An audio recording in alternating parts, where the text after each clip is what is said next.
Oh my god, Lola. Do you know what just happened with little James? James, Lucy and Richard's son?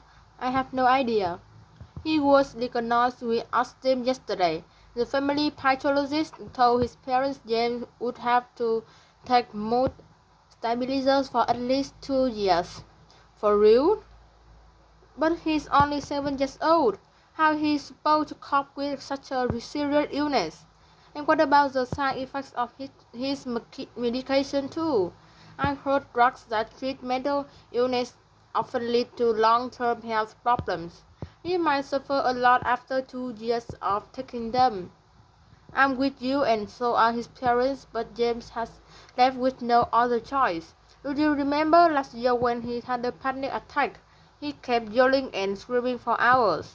It's heartbreaking to see such a sweet child suffering from a mental disorder.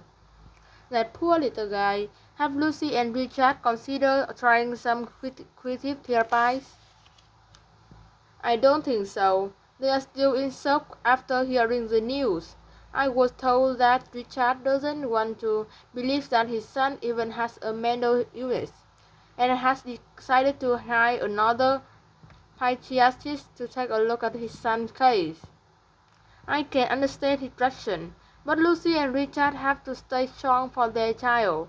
James must be feeling quite vulnerable right now, and he needs his parents to be there for him. I agree.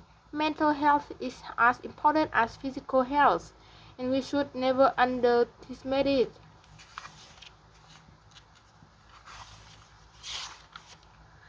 Please come in. Oh, hello, Katie. Good morning, Dr. Amelia. Please take a seat. Can you tell me about how you've been feeling lately? I think my insomnia is getting worse. I can barely sleep for the past few nights. I see. You've been experiencing symptoms of insomnia for the past 2 years. Is that correct? Have you been feeling stressed recently? Yeah, I don't remember the last time I got a good night's sleep. I have been working a lot lately, so I think that's partly why I feel so stressed out. I also feel really fatigued every morning. So, can you describe for me a little more about your sleep routine? Okay, so I have trouble both falling and staying asleep. On average, I get less than 3 hours of sleep each night. I wake up a lot at night and I usually stay awake for about an hour each time.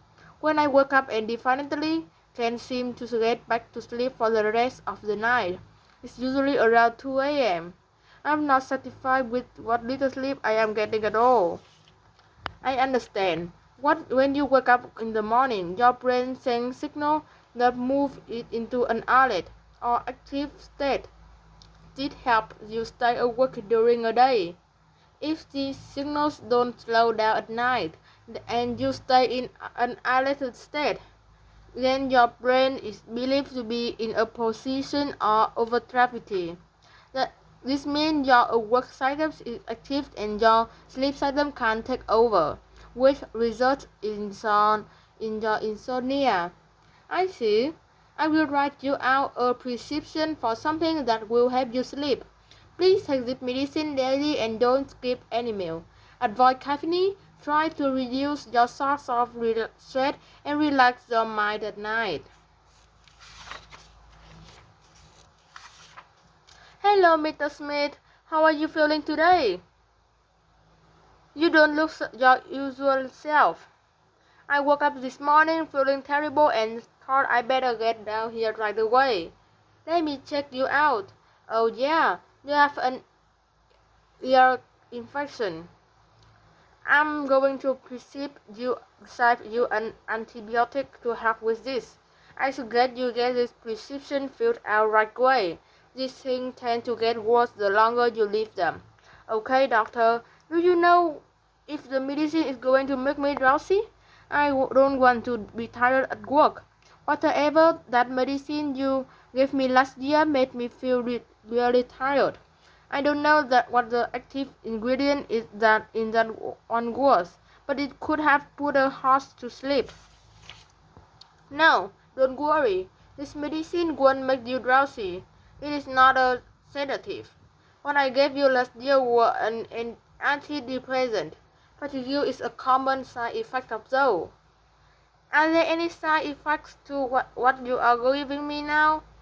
This medicine may make you feel a little nauseous, but other than that should be fine. Do you know if there is a generic form of this drug? I don't want to pay a lot. Yes, it's just the one we ordered into the pharmacy. Now go pick up your prescription and rest today. Okay, doctor, thanks.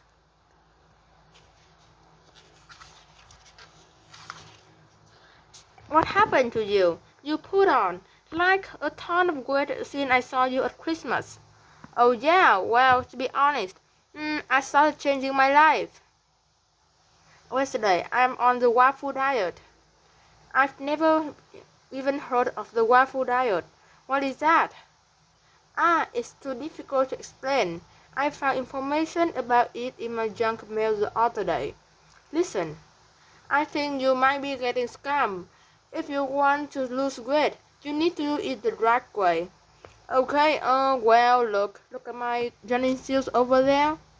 Andrew, they are still in the box. Exercise is wonderful, but you also need to learn how to eat right. For example, you need to eat smaller portions, and you can load up your plate with seconds and toast like you always used to do at the family parties. Well, okay, I just get a bigger plate. Andrew, they won't help. So first of all, smaller portions. Then you need to make sure you eat a good, well-balanced breakfast first thing in the morning, and then you follow that up with smaller meals throughout the day. Because if you skip breakfast, then throughout the day, you will feel like you need to make up for it by overeating at lunch and dinner with lots of snacks in between. Also, don't eat late at night.